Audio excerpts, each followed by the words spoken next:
Throughout British Columbia, in every corner of the province, woodlot license operators are rising to the opportunities and challenges of good forest stewardship.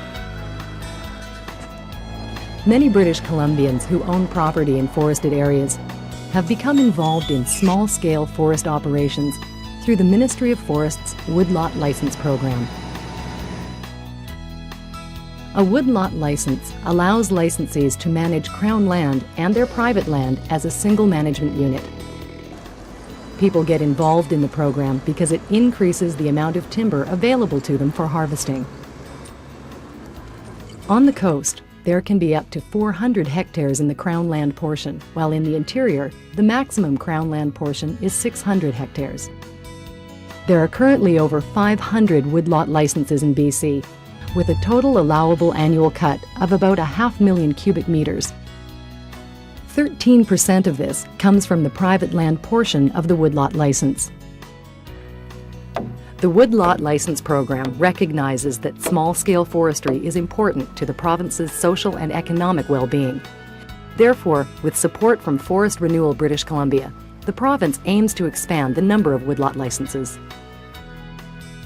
While the idea of getting involved in the program can seem very appealing, it's important to be aware that woodlot license operators face many challenges.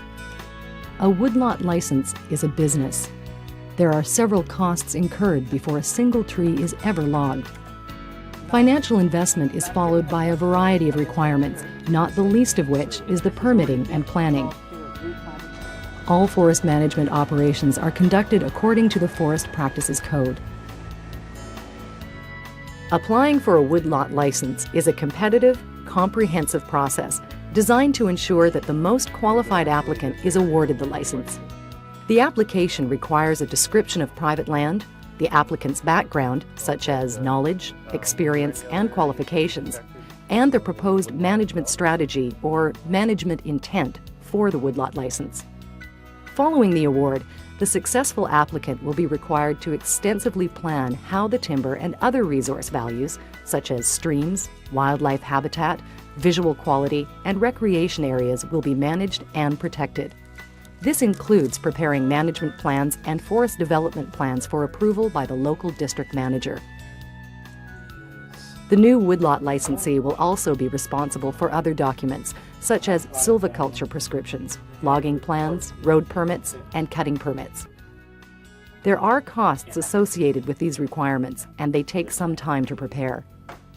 Usually, harvesting on a new woodlot license does not begin until the year after it was awarded. Road building and maintenance, falling, yarding, loading, trucking, forest regeneration, and stand maintenance are also responsibilities of the woodlot licensee and require further investment. All costs, either in time or money, along with stumpage fees and prevailing timber market conditions, determine the financial outcome for a woodlot license. Just outside Revelstoke, George Benwell operates a woodlot license with his partner and son, George Jr. They have been harvesting timber on this license since 1985. Their woodlot license has 360 hectares of Crown land and 43 hectares of their private land. They cut an average of about 1,700 cubic meters of timber each year. This is equivalent to around 49 logging truck loads. George Sr. has 25 years' experience as a forest ranger. With the exception of their activities as fire wardens in the summer, they work the woodlot license year-round, using all their own equipment for harvesting. We do all our own logging. We have a small D3 cat, and we have our 518 skidder, and we have a cat 950 loader. The only items that we contract out is our trucking and our main road construction. For the Benwells, the financial opportunity a woodlot license can offer is complemented with the satisfaction of seeing their woodlot license develop and mature. Working together is another benefit. Have we put spruce in it all? No, this is a... Bob and Ann Davidson have operated their woodlot license outside Vanderhoof for almost 10 years. They have 400 hectares of Crown land and 89 hectares of private land under management. The average allowable annual cut in their area is around 1,000 cubic meters. The Davidsons divide their time between the woodlot license and the family farm, which includes cattle and buffalo. Well, running a woodlot to me is just a lot like running my farm. It's a lot of planning, and you've got to make sure you get your crop in at the right time and take your crop off at the right time. Bob manages the woods operation. Ann takes care of the books, contracts, and other business requirements. I do all the bookkeeping. I keep everything on file. I have all 10 years in binders. I'm going to make all the arrangements with the RPF, or the Ministry of Forests. Bob used to do much of his own falling and skidding. Today, local logging contractors do the work. Bob manages it closely. A lot of it is by reputation. If you know a contractor really well and know their reputation, you don't have to watch quite as close, but still you have to be there and know what's happening, because there's just so many little things that can slip by, and if you're not aware of it, the next thing you're in for problems. One of the biggest benefits of having a woodlot license for Bob is being able to make a living in his own backyard. I enjoy working in the woods. I'm a woodsy type person, and I don't know, I enjoy having the income right at home too, for sure.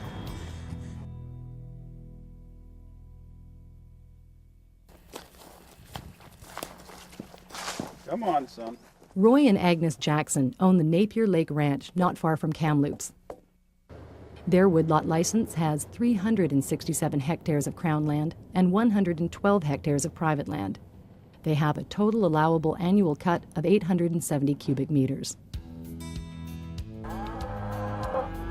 Roy and Agnes have managed their woodlot license for over 10 years and are now into their third 5-year management plan. All the logging activities are done by contractors. While ranching demands a lot of their time, the woodlot license program suits their lifestyle and complements the cattle ranching activities. The need to get out and around the ranch gives them the opportunity to monitor the woodlot license regularly. This familiarity helps them to plan the best management methods for this renewable resource. We've got 2 renewable resources, like we've got the grass and we've got trees. Well, the cattle harvest the grass and, turn it into protein, which, is a unique process in itself. And then we harvest the trees and look after the planting. Before we had the woodlot, you just sort of go out, look at the cows, check the grass. Now you come out and you're always saying, those trees are, we got a bug in there, or... And we think it's important that we manage both resources to the best of our ability. It's a balance that you have to hit.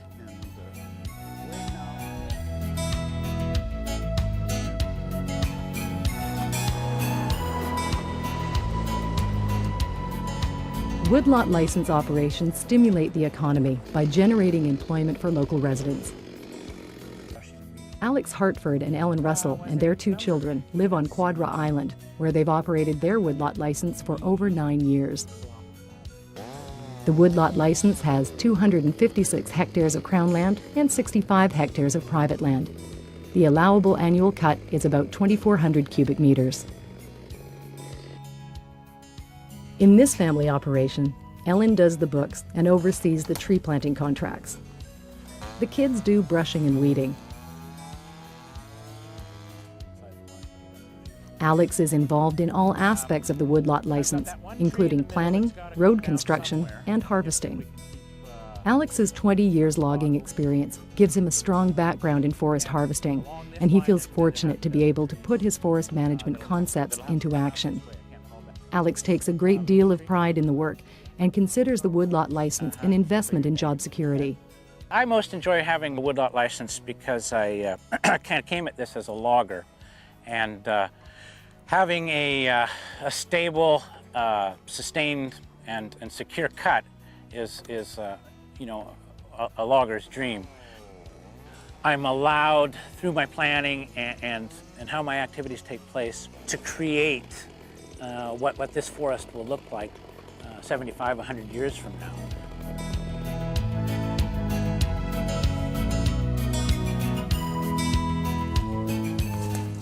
Not far from Prince George, registered professional forester Jim Burby operates a woodlot license with his family, who are all stakeholders. They've had the woodlot license 5 years. It consists of 389 hectares of Crown land and 65 hectares of private land. Their allowable annual cut is around 1,200 cubic meters. All logging activities are done by contractors. Jim and Geraldine Burby view the family woodlot license as a great learning opportunity for kids. Our lifestyle as a family with a woodlot means a lot of work. It's not just a fun thing to do. Our children have worked a lot with Jim on the woodlot. They're doing brushing and weeding contracts right now. Because of the hot weather, the kids have been going out at 4 in the morning.